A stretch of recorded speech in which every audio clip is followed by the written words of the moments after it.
Hey, what is up, mortals? It is Sam Gabriel here, and welcome to What If Deku Was in 1B Part 3. Just wanted to greet you guys by just saying sit back and relax, you're in for a treat, so we begin. No one knew how to deal with the problem. The students immediately tried to evacuate, jamming the halls with their bodies. It was impossible to move with everyone pushing shoulder to shoulder, and Izuku found his small self pressed against the glass of the hallway. Despite being caught in the panic, he looked outside, expecting a villain fight, but noticed only the media. Is it just the press? He wondered before realizing that the reporters were the ones trespassing on campus. It's not a villain. He sighed before trying to figure out a way to stop the pointless pushing. I need to stop everyone from panicking. But how? He clung against the window until he saw a familiar mop of brown hair with eyes that darted all over the place. It was rough, but an idea popped into Izuku's head. Tsuburuba! Turning his head around, Tsuburuba saw that he was being pushed toward Izuku and grabbed hold of the outstretched hand. With a tug, the two boys stuck against the glass. Midoriya! He breathlessly panicked as Deku pointed to the air just above their heads.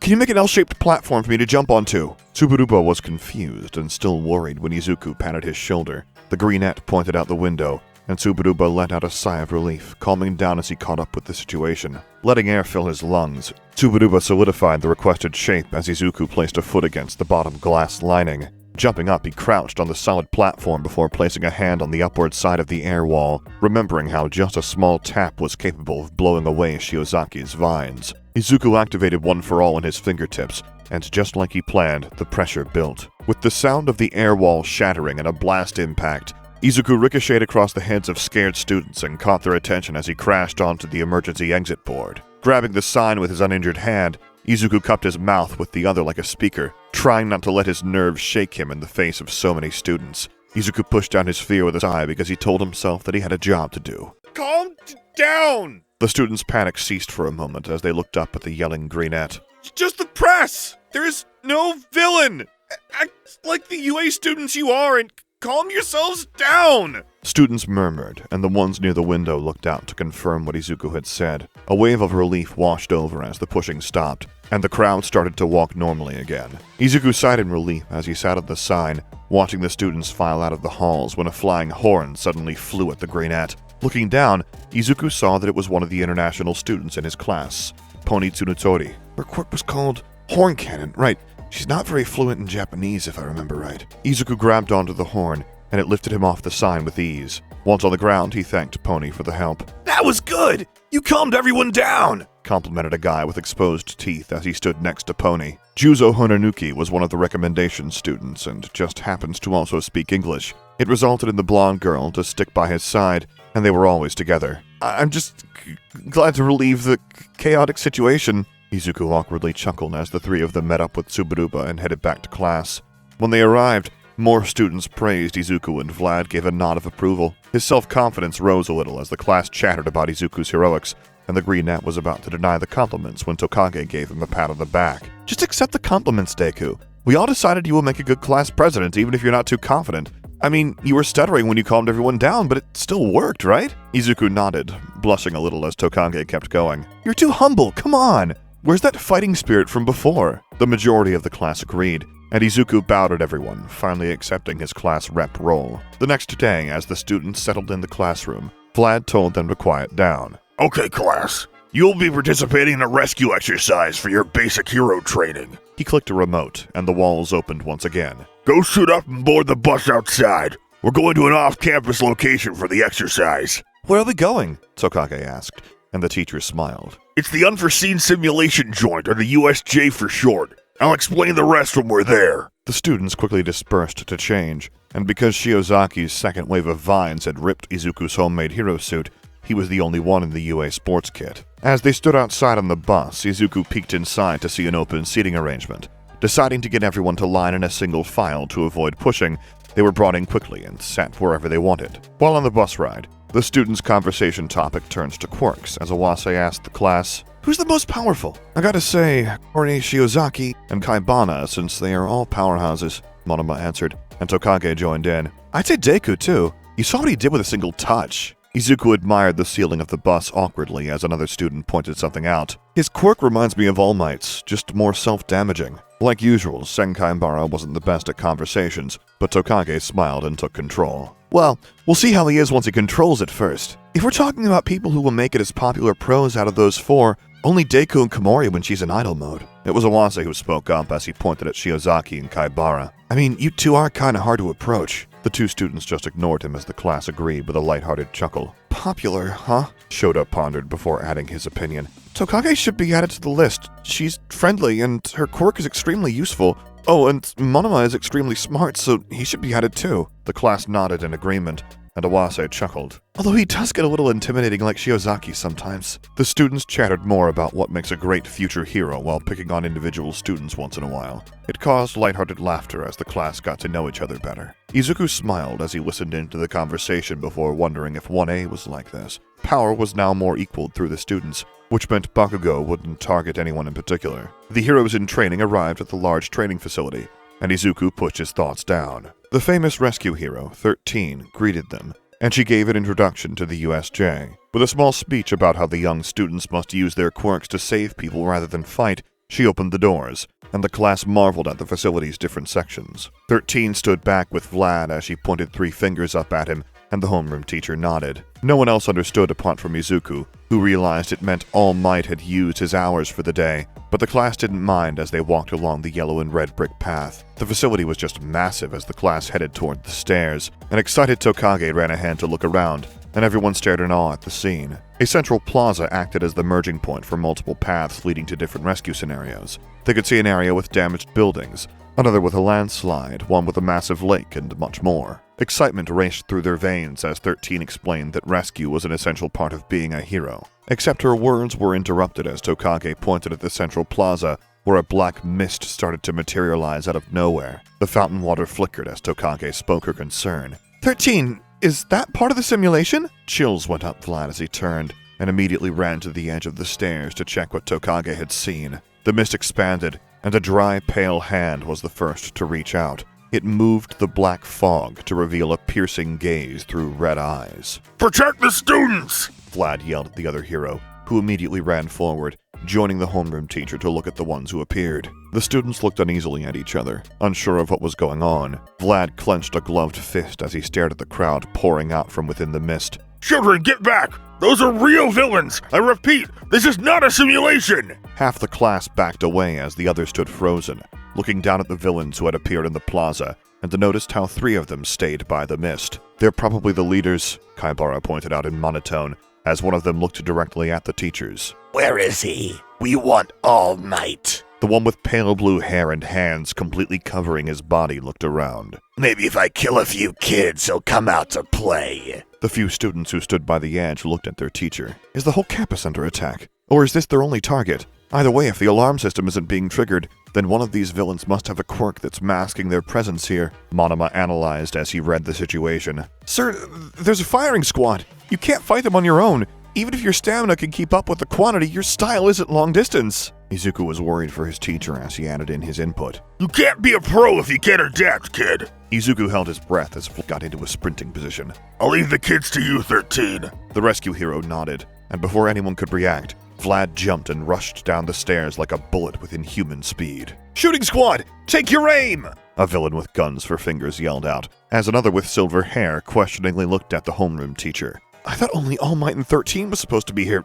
Who's that?" The homeroom teacher cut her off by dealing swift punches to their guts, rendering them immobile. Another with a mutant-type quirk was about to talk, but Vlad was too fast, body slamming the villain and knocking them to the floor. Another villain came from behind, but the teacher jumped up, kicking the incoming man into 2 others, knocking 3 out at once. "Too slow!" he yelled out before turning to look at the now wary crowd of villains. One villain turned to look at her partners, a wrong move since Vlad took advantage of this and immediately ran forward, knocking her unconscious and grabbed her body before using it to throw at another unsuspecting villain. "How annoying!" The blue-haired villain's voice rasped out as he watched Vlad fight. "Wow, I underestimated him," Izuku said as he lagged behind the class to watch the fight. "Come on, Deku, we have to go!" Tokage came back for him and quickly pulled the freckled boy to follow 13. The class started to run across the red bricks as another swirl of purple-black mist appeared by the entrance. "There is no escape." The deep voice was menacing as the mist rose.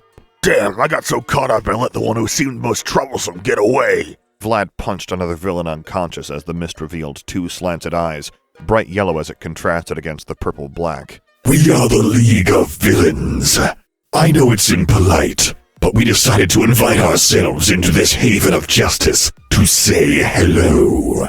The class came to a stop and stared at the intangible figure. And besides, isn't this a fitting place for All Might, the symbol of peace, to take his last breath? There was a collective gasp as the cap on 13's index finger popped off, and she aimed her hand up. I still have a role to play. Before 13 could do anything, Hiryu, Rin, and Tetsu immediately ran forward with a battle cry. Hastily attacking the mist, Tetsu aimed his iron arm, and Rin sent a storm of dragon scales. The mist only chuckled and flickered around, sending the attacks elsewhere to prove their attempt futile. You live up to your school's reputation, but you should be more careful, children, or else someone might get hurt. You two, get out of the way right now! 13 yelled out, but the two students only looked at her in panic as the mist expanded, sending strips out in all directions. I'll scatter you all across the facility to meet my comrades,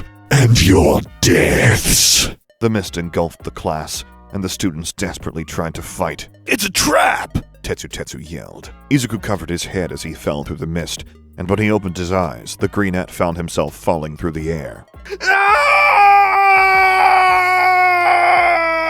He fell into the water with a splash and somersaulted around a bit before stilling himself, trying to face the surface, mind spinning quicker than his legs kicked. They came here to kill All Might.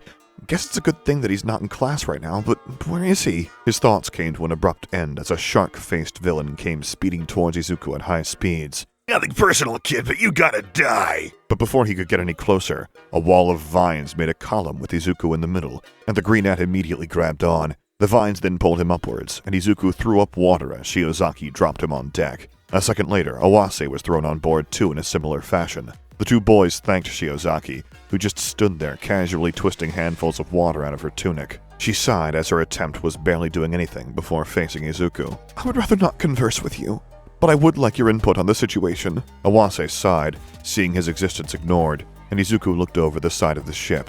This attack had clearly been thought out. It wouldn't be too much of a wild guess to say the villains really have found a way to kill All Might. He's not here right now, but even if he does show up, there's no guarantee he will make it out in one piece. All three on board were realists, and they agreed with what Izuku said. But before he could say more, the sound of water rushing caught their attention. Izuku's eyes darkened as he looked at the villains. If they can beat him, then we have to stop whatever these bad guys are planning. We have to work together to keep All Might safe. No one at UA knows what's happening. Izuku looked at the other two. Let's be heroes. Meanwhile, Kaibara and Reiko Yanagi were thrown into the landslide zone. But it wasn't a problem. Yanagi didn't even have to act as Kaibara bounced his whole body around, knocking the villains in the vicinity out cold. Rin, Kojiro Bondo, and Manga were in the mountain zone, and although Komori overpowered Bondo in practice, he immobilized all villains that stepped into the glue he squirted out. Rin and Manga teamed up for their long-distance fights, as Manga made the villains slip, and Rin used a wave of dragon scales to knock them out. In the fire zone, Shishida was frowning as he avoided the flames. The zone was a significant disadvantage, mainly as a beast, but he was calm. Where is everyone? Hononuki asked Tokage, who was only a floating head, as she distributed her body everywhere, tracking her classmates. They've been scattered across the facility, but our classmates are still here, Hononuki repeated in English for Pony, and the other four students present let out a sigh. He's not affected by physical attacks, and it seems his quirk is teleportation, Hononuki analyzed as he and 13 observed the Mist Man. Fastest student here! Get to the school and tell the faculty what's going on here. The recommendation student nodded, understanding it was a tactical retreat as Pony looked shocked. How can we leave you? She stammered, but 13 shook her head. The alarms aren't sounding, and our phones and radios are useless right now. One of these villains must be to blame. It will be faster for one of you to retreat and get help than find whoever is jamming everything. Hononuki nodded. We need to make a strategic retreat and get help. We don't stand a chance right now. Shihai Kurohito stepped forward and lay low to the floor as he added, They've blocked the exit. There must be alarms outside. That's why they're keeping all of us trapped inside here. If we can get someone out, they won't follow. I might be the fastest here, but only once I'm in the shadows of the city. It's good enough, 13 yelled, and the Mist villain sighed. Even if this is your only option, are you really foolish enough to strategize in front of your enemy? 13 aimed her uncapped fingers at him. It doesn't matter if you know what you're planning when I'm done with you. The Mist villain's edge was being grabbed and dragged towards 13's finger as she yelled out, Black hole! A vortex of air and mist immediately made a drill shape, with the tip disappearing into nothing. Are you sure we can even help? Awase looked at Izuku, who gulped. We have to try. He then turns to look at Shiozaki. They sent you here. That means the villains probably have no idea what our quirks are. Shiozaki nodded before looking at the massive dome from across the lake. You would be correct. If they knew my quirk, I would be sent into that fire zone. With the lack of sunlight and water, I would have limited vines. Izuku continued analyzing as he spoke. They probably separated us because they didn't know what we could do, planning to overpower us in smaller groups, pick us off one by one. He looked at Shiozaki, who sighed. I would usually just completely overtake this area with my vines, but even I couldn't reach the bottom when I pulled you both up. She took a few steps around the boat, and this boat might sink before my vines reach all the sinners. Before they could say anything more, a hand made of water, accompanied by the sound of a drawn blade, suddenly cut the boat in two. Izuku wobbled on his feet, but Awase ran forward towards the damage, immediately pulling out thin sheets of steel from his suit and activating his quirk. The boat creaked but stabilized as Awase quickly merged the ship in critical places to stay afloat. Fusing objects at the atomic Izuku started to mutter, but was cut off by yelling from the villains. They didn't seem to like how the boat wasn't sinking, and a few readied to climb along the walls. With no time to think, Izuku stomped a leg on the rail before facing the sky, and a ferocious roar broke out from his lungs.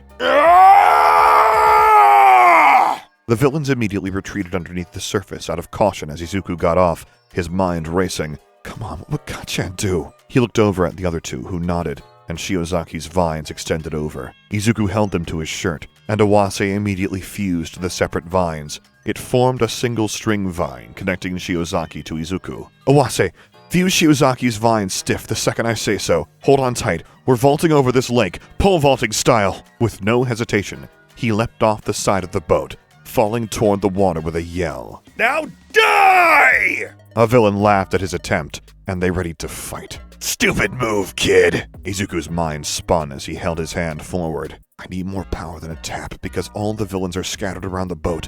I need them together. One for All raced through the veins of his middle finger as Izuku grit his teeth, the surface of the water racing toward him. Delaware smash! With his finger broken, a powerful shockwave erupted forward, crashing toward the water. The second that contact was made, the water was pushed aside as a crater formed with sides so steep it was almost vertical. Awase! Izuku's body had ricocheted from his smash, and now he was high in the air with the vine between Shiozaki and him completely straight. Awase nodded and immediately fused the vine's atoms, and the whole structure became a long, flexible pole. Shiozaki disconnected the vines from her hair as she and Awase held onto their end. Izuku opened his eyes despite the pain as the water he pushed away came crashing to the middle, dragging the villains to the center. With his teeth clenched, Izuku's body acted as a weight, driving the pole down, and it bent dangerously, elastic energy building up drastically as it threatened to snap. One for All ran through the veins of Izuku's ring finger, and the second he felt the vine could no longer hold,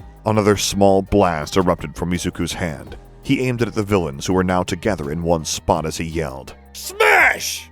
With his body's ricochet from the secondary smash acting as the box, the vine was the pull as both Shiozaki and Awase pole vaulted from the boat and high into the air. They stayed there for a second, and it was enough time for Shiozaki to create more vines to crash land into on the shore. Izuku wriggled off his shirt and dashed along the floating vine bridge to join the others on the shore with a sigh. I aimed my second smash at them, so I should have knocked them all unconscious. The trio nodded before they headed toward the central plaza, only for horror to fill their faces as the blue-haired villain had a hand on Vlad's elbow, the teacher's skin starting to decay. Thank you all for watching the video to the end. Now, there are a few more things that I'd like to go over before the video ends. On behalf of We the Celestials, I'd like to thank the writer for this video, as well as the editor for this video. Their details will be in the description. If you're a voice actor, editor, or writer, or you're interested in becoming one of those, go to the Discord in the description of this video and hit up the head of one of those areas. We're always looking for members to join us. That's it from us for today's video. Thank you all for watching, and don't forget to hit that subscribe button if you're interested, and hit that like button if you liked the video. Until next time, peace out, mortals. Have a fantastic day.